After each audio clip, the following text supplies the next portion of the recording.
দাদিমার সামনে আরো একবার অপরাধী হয়ে গেল চিকি। আর শাস্তি হিসেবে সিয়ার পা মালিশ করতে বাধ্য হলো সে। কিন্তু নিজের আসল বাবা অনুজের পা ছুঁয়ে চিকি যখন ক্ষমা চাইছে, তখনই শয়তান সিয়া সিঁড়িতে পিচ্ছিল তেল ঢেলে অনুজকে বড় বিপদে ফেলার যে নতুন চাল চাললো, তাতে কি শেষ পর্যন্ত চিকির আসল বাবা রক্ষা পাবে? জানতে ভিডিওটি একদম শেষ পর্যন্ত দেখুন। হ্যালো ভিউয়ার্স, আজকে আপনাদের জন্য নিয়ে এলাম ভালোবাসি তোমায় এর 154তম পর্বের এক রোমাঞ্চকর আপডেট, যেখানে ভিডিওর শুরুতে আমরা দেখতে পাই দাদাবাবু কামিনী দেবীকে উদ্দেশ্য করে রেগে বলতে থাকেন, কামিনী তুমি তোমার জেদের বশে এই সিয়াকে আবার ঘরে নিয়ে আসলে তো ঠিকই, কিন্তু একটা কথা মনে রেখো, তুমি তোমার নিজের হাতে এই অবস্থি পরিবারের বড় বিপদ ডেকে নিয়ে আসছো। দাদাবাবুর এই কথা শুনে সিয়া মনে মনে প্রচন্ড রেগে তার দিকে তাকিয়ে থাকে। দাদাবাবু আরো বলেন, তুমি শুধু এখন দেখবে এই ঘরে আবার কিভাবে অশান্তির আগুন জ্বলে ওঠে। এই বলে দাদাবাবু ক্ষোভ নিয়ে সেখান থেকে চলে যান। দাদাবাবু চলে গেলে কামিনী দেবী অন্যর গলায় বলেন যে যাই বলুক না কেন, আমি আমার সিয়াকে এই বাড়ি থেকে কোথাও যেতে দেব না।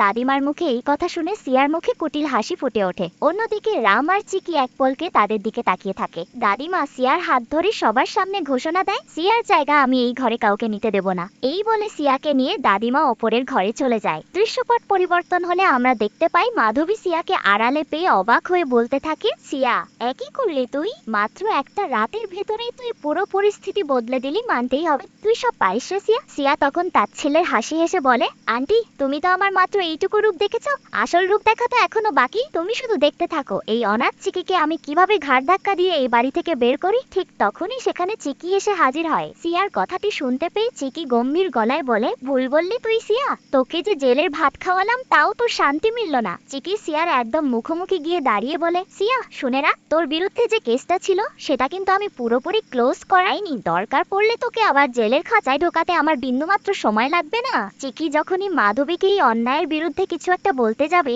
ঠিক তখনই মাধবী ভয়ে কাচুমাচু হয়ে রতন ডাকছে বলে সেখান থেকে এক ছুটে পালিয়ে যায়। মাধবী চলে গেলে চিকি সিয়াকে কড়া হুঁশিয়ারি দিয়ে বলে, আমি তোকে ভালোই ভালোই বলছি সিয়া, তুই এতদিন যা যা অপরাধ করে এসেছিস সেসব যদি আবার রিপিট করার চেষ্টা করিস তাহলে এবার অ্যাকশন নিতে আমি একটুও পিছপা হব না। তখনই সিয়া রেগে গিয়ে বলে, আর তুই যে আমাকে জেলে পাঠিয়ে সবার সামনে অপমান করলি তার হিসাবটা কে দেবে? চিকি শান্ত কিন্তু দৃঢ় গলায় বলে, তুই যেমন কাজ করেছিস তেমনই ফল পেয়েছিস। আর হ্যাঁ, তুই শুধু দাদিমার অন্ধ ভালোবাসার জন্য আজ এই বাড়িতে ফিরে আসতে পেরেছিস, নয়তো তোকে জেলেই পচতে হতো। একটা কথা ভালো করে মাথায় ঢুকিয়ে রাখছিয়া, তোকে শুধু দাদিমার মুখের দিকে তাকিয়ে আমি বাড়িতে ফিরতে দিয়েছি, কিন্তু তুই যদি আমার আর রামের মাঝখানে আসার চেষ্টা করিস তবে তার ফল ভালো হবে না। এই কথা শুনে সিয়া খিলখিল করে হাসতে থাকে আর বলে, আমি আসবো চিকি, আমি বারবার তোদের মাঝখানে আসবো, কারণ এই ঘর আমার, এই অবস্থি ফ্যামিলি আমার, আর রামও শুধু আমার। তখনই চিকি সগর্বে বলে, তোর এই কথাগুলো যদি সত্যি হতো সিয়া, তাহলে আজ তুই আমার জায়গায় এই অবস্থি বাড়ির বড় বউ হয়ে থাকতিস, জেলের কয়েদি হতিস না। এই খোঁচা শুনে সিয়ার আগে অন্ধ হয়ে চিকির মুখে এক শব্দ থাপ্পড় বসাতে যায়, কিন্তু এবার আর চিকি চুপ থাকে না, সে শক্ত করে সিয়ার হাত বাতাসেই ধরে ফেলে। চিকি সিয়ার চোখের দিকে তাকিয়ে বলে, এত মার খাওয়ার পরেও তোর স্বভাব শুধালো না? আমার মনে হচ্ছে তোকে সোজা করার জন্য আরো মারের দরকার। আর হ্যাঁ, নিজের হাতটা সামলে রাখিস সিয়া, নয়তো আমার হাত যদি একবার উঠে যায় তবে এই বাড়িতে কেউ তা থামাতে পারবে না। তখনই সিয়ার আগে চিৎকার করে বলে, ব্যাস অনেক বড় বড় কথা বলেছিস চিকি, আর না। এই বলে সে এক ঝটকায় চিকির হাতে থাকা ঔষধ ও হলুদের বাটিটি মেঝেতে ফেলে দেয়, আর দুর্ভাগ্যবশত সেই বাটিটি ছিটকে গিয়ে পড়ে ঠিক কামিনী দেবীর পায়ের সামনে। কামিনী দেবী এই দৃশ্য দেখে বড় বড় চোখ করে ক্রোধে তাকিয়ে থাকে। দাদিমাকে দেখেই শয়তান সিয়া মুহূর্তের মধ্যে রূপ বদলে কান্নার নাটক শুরু করে দেয়। সে কাঁদতে কাঁদতে বলে, দাদিমা তুমি দেখেছো এই চিকি আমাকে কিভাবে অপমান করছে? ও আমাকে বলছে তুই তো জেলের আসামি, তোর এই ঘরে থাকার কোনো অধিকার নেই। চিকি তখন ঘাবড়ে গিয়ে বলে, না দাদিমা, আমি এমন কোনো কথা বলিনি, সিয়া সম্পূর্ণ মিথ্যা কথা বলছে। আমি এ ঘরে আপনার পোড়া স্থানে লাগানোর জন্য ওষুধ নিয়ে আসছিলাম, আর সিয়া নিজ হাতে সেটা ফেলে দিয়েছে। সিয়া তখন আরো জোরে কেঁদে উঠে বলে, না দাদিমা, ও মিথ্যা বলছে, ও আমাকে গালি দিয়েছে আর বলেছে এই ঘর ওর, এই পরিবার ওরও নাকি আমাকে বাড়ি থেকে বের করে দেবে। তখনই দাদিমা সিয়াকে থামিয়ে দেয় এবং চিকির দিকে তীব্র ঘৃণায় তাকিয়ে বলে, সিয়ার জেলে যাওয়ার কারণ যেহেতু তুই, তাই সিয়ার গায়ে যে যে ক্ষত হয়েছে সেখানে মলম আজ তুই নিজেই লাগিয়ে দিবি। দাদিমার মুখে এমন অবিচার শুনে চিকি অবাক হয়ে তাকিয়ে থাকে, কিন্তু কুটিল সিয়া দাদিমার এই রায় শুনে মনে মনে পৈশাচিক আনন্দ পায়। দাদিমা তখন চিকিকে আরো শুনিয়ে বলে, কি রে চিকি, তুই না বললি এই ঘর তোর, তাহলে এই ঘরের মেহমানের সেবা যত্ন করার দায়িত্ব তো তোরই, কি হলো দাঁড়িয়ে আছিস কেন?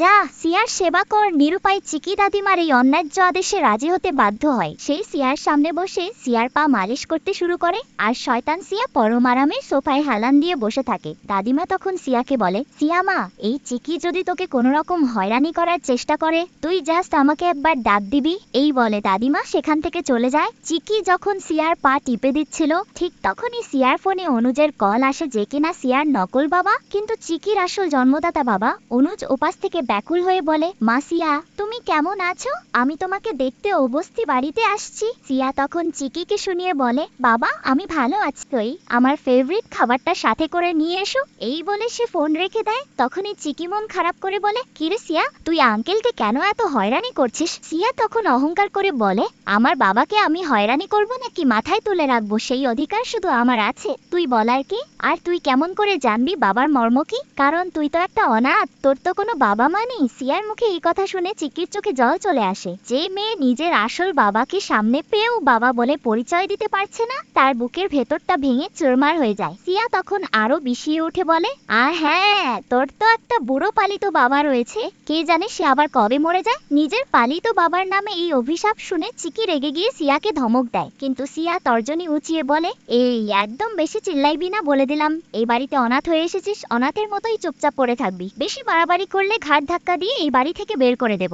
এই বলে সিয়া অহংকার নিয়ে সেখান থেকে চলে যায়। আর দৃশ্যপট পরিবর্তন হলে আমরা দেখতে পাই কামিনী দেবী নিজের রুমে বসে ওষুধ খাচ্ছে। ঠিক তখনই সেখানে দাদাবাবু প্রবেশ করে ডাকেন, কামিনী। কামিনী দেবী খিটখিট করে উঠে দাঁড়িয়ে বলে, কি হয়েছে, আবার কি বলতে এসেছো? সেই অনাথ চিকির পক্ষে ওকালতি করতে এসেছো? দাদাবাবু তখন শান্ত গলায় বলেন, আচ্ছা কামিনী, তুমি একটা কথা বলো তো, তোমার নাতু চিকির সাথে তুমি যা যা করছো তা কি তোমার বিবেক অনুযায়ী ঠিক মনে হচ্ছে? তুমি নিজের জায়গা থেকে একটাবার চিন্তা করে দেখো, মেয়েটা এই অবস্থি পরিবারের জন্য নিজের জীবন বাজি রেখে কিনা করেছে, তবুও কেন মেয়েটাকে দিনরাত এত কষ্ট দিচ্ছ? চিকি বউ যাই করুক, তোমার চোখে সব খারাপ লাগে, আর সিয়া এত বড় অপরাধ করার পরেও তোমার কাছে সব ভালো লাগে। তুমি মনে হয় আসল সত্যটা বুঝতেই পারছো না আর দেখতেও পাচ্ছ না। তখনই কামিনী দেবী রেগে গিয়ে বলে, আমি সব দেখতে আর বুঝতে পারছি, তবে আমি যা দেখতে পাচ্ছি তা তুমি দেখতে পাচ্ছ না, কারণ আজ জানকীর ছবি পোড়ানো থেকে শুরু করে সিয়া যা যা করছে সব এই অলক্ষী চিকির জন্য হচ্ছে, আর এই সবকিছুর জন্য দায়ী ওই অনাথ চিকি। এই চিকি আমার এই সুন্দর পরিবারটাকে ধ্বংস করতে এসেছে। দাদাবাবু তখন বিরক্ত হয়ে বলেন, তুমি কি কিছুতেই বুঝতে পারছো না যে চিকি এই ঘরের বিবাহিতা বড় বউ? সে কিন্তু এমনি এমনি এই বাড়িতে আসেনি, তোমার একমাত্র নাতি রাম তাকে নিজের হাতে সিঁদুর পরিয়ে এই ঘরে নিয়ে এসেছে। আর তোমার যদি এতই রাগ দেখানোর ইচ্ছে হয়, তবে চিকিকে কেন দেখাচ্ছ? রামকে দেখাও। দাদিমা তখন দাঁত কিডমিট করে বলে, দেখাবো, আমি তাকেও একদিন রাগ দেখাবো, আর এই চিকি কিভাবে এই অবস্থি ঘরে টিকে থাকে সেটাও আমি দেখে নেব।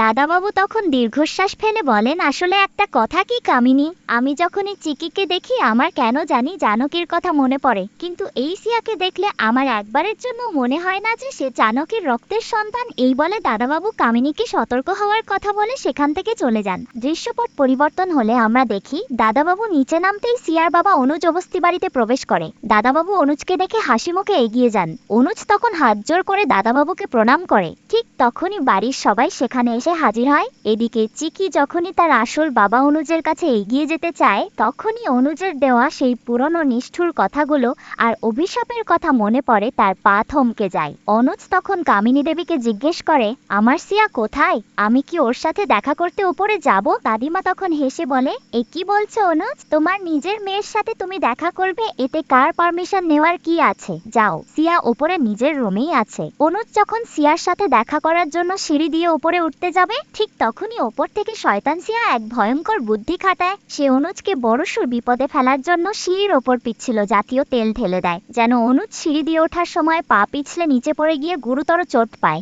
এদিকে নিচে চিকি তার সব কষ্ট আর অভিমান ভুলে দৌড়ে অনুজের কাছে যায় এবং আঙ্কেল বলে ডেকে তার পা ছুঁয়ে প্রণাম করে। চিকি ছলছল চোখে বলে, আঙ্কেল আপনি ভালো আছেন তো? আপনি একদম ব্যস্ত হবেন না, সিয়া খুব জলদি সুস্থ হয়ে যাবে। তখনই অনুজ অত্যন্ত ক্ষোভের সাথে চিকির হাত সরিয়ে দিয়ে বলে, তুমি রামকে হাত করে আমাকে যে কষ্ট দিয়েছো তা আজও আমার বুক থেকে মুছে যায়নি, এমনকি আমার নিষ্পাপ সিয়াকে জেলে পাঠিয়ে তুমি আমাকে আরো ভেঙে দিয়েছো। এত কষ্ট বুকে নিয়ে আমি কিভাবে ভালো থাকবো বলো? বাবার মুখে এই ভুল বোঝাবুঝির কথা শুনে চিকি কেঁদে ফেলে বলে, আঙ্কেল আমি জানতাম যে সিয়াকে জেলে পাঠালে আপনি এত কষ্ট পাবেন। যদি আমি আগে জানতাম তবে আমি কিছুতেই সিয়াকে জেলে পাঠাতাম না। আমাকে বিশ্বাস করুন আঙ্কেল, আমি জেনে শুনে আপনাকে কষ্ট দেওয়ার জন্য এমনটা করিনি, আপনি প্লিজ আমাকে ক্ষমা করে দিন। তখনই অনুজ নিষ্ঠুরভাবে বলে ওঠে, তোকে ক্ষমা করার আমি কে? আর অনুজের এই কঠিন বাক্য এবং সিঁড়িতে সিয়ার পাতা পিচ্ছিল ফাঁদের চরম উত্তেজনার মধ্য দিয়ে শেষ হয়। আজকের এই দুর্দান্ত পর্ব, চিকি কি পারবে তার আসল বাবা অনুজের এই ভুল ভাঙাতে, নাকি সিয়ার পাতা পিচ্ছিল সিঁড়ির ফাঁদে পা দিয়ে অনুজবাবু কোনো বড় দুর্ঘটনার শিকার হবেন এবং তার সমস্ত দোষ এসে পড়বে নিরপরাধ চিকির ঘাড়ে? জানতে হলে আমাদের চ্যানেলটি এখনই সাবস্ক্রাইব করে রাখুন।